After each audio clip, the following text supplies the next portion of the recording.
আপুনি আছে ঘৰ ভাঙিলে কি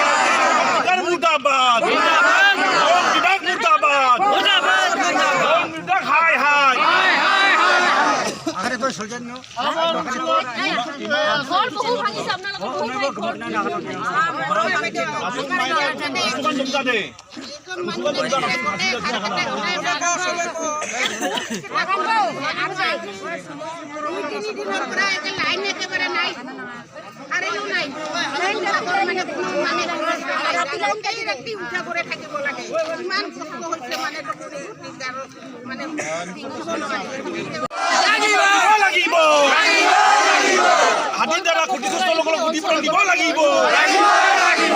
20 লাখ টাকাকে দিব লাগিব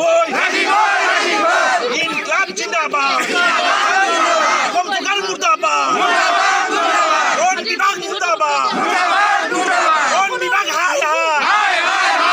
বন বিভাগ মুৰ্দাবাদ মন্ত্ৰী হায় হায় গোৱালপাৰা জিলা বন বিভাগ হায় হায় মানুহ এৰকম কৰে যে মাৰি আছে 2জন 3জন মানুষ মাৰিল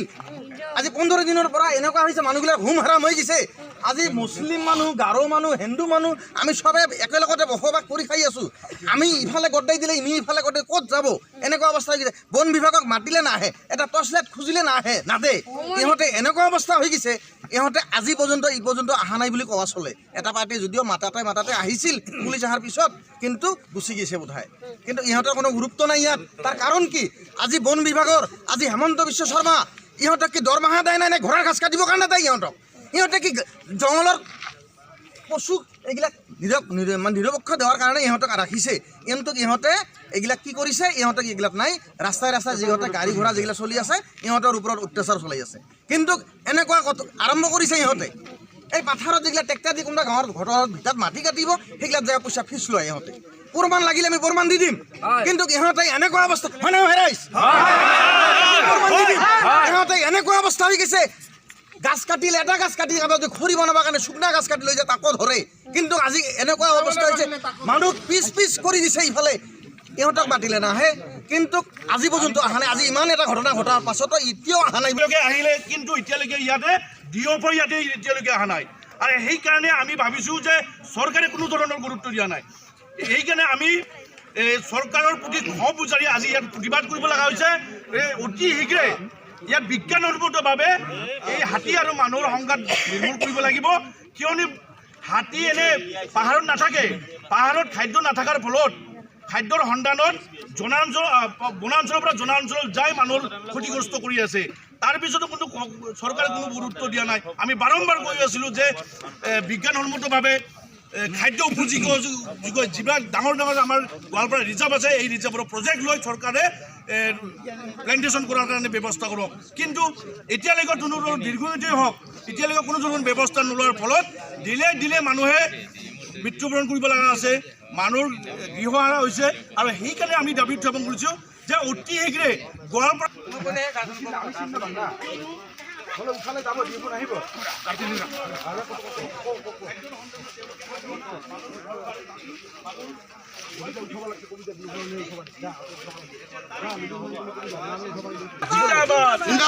জিন্দাবাদ হাতীৰ ওপৰত ৰোধ কৰক বন বিভাগ হাই হাই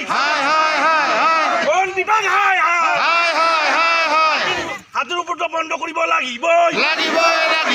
এসপ্তাহত 2জন মানুহ মৃত্যুন কৰা বন বিভাগ হাই বন মন্ত্ৰী হাই অসম চৰকাৰ হাই অসম চৰকাৰ হাই হাতীৰ উপদ্ৰৱ বন্ধ হ'ব লাগিবই হাতীৰ উপদ্ৰৱ বন্ধ হ'ব লাগিবই ইনকলাব জিন্দাবাদ ৰাইজক জিন্দাবাদ ৰাইজক জিন্দাবাদ ইনকলাব জিন্দাবাদ বন বিভাগ হাই বন বিভাগ হ'ব লাগিব আমি উপদ্ৰৱ বন্ধ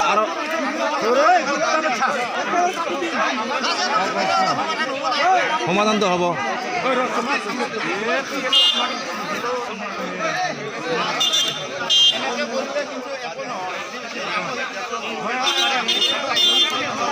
তিনি চাৰি ঘণ্টা পিছত ৰাইজে হাকাৰ পিছত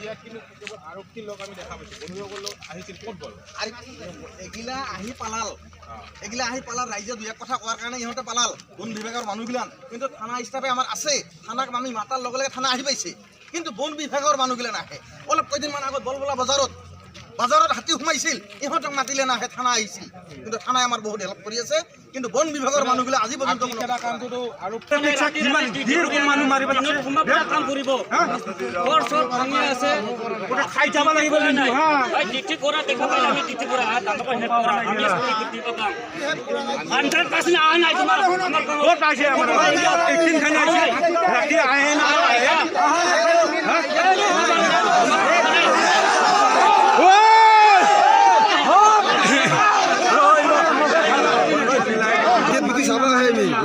কাম নকৰে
ডিউটি কৰিব নাহে কওকচোন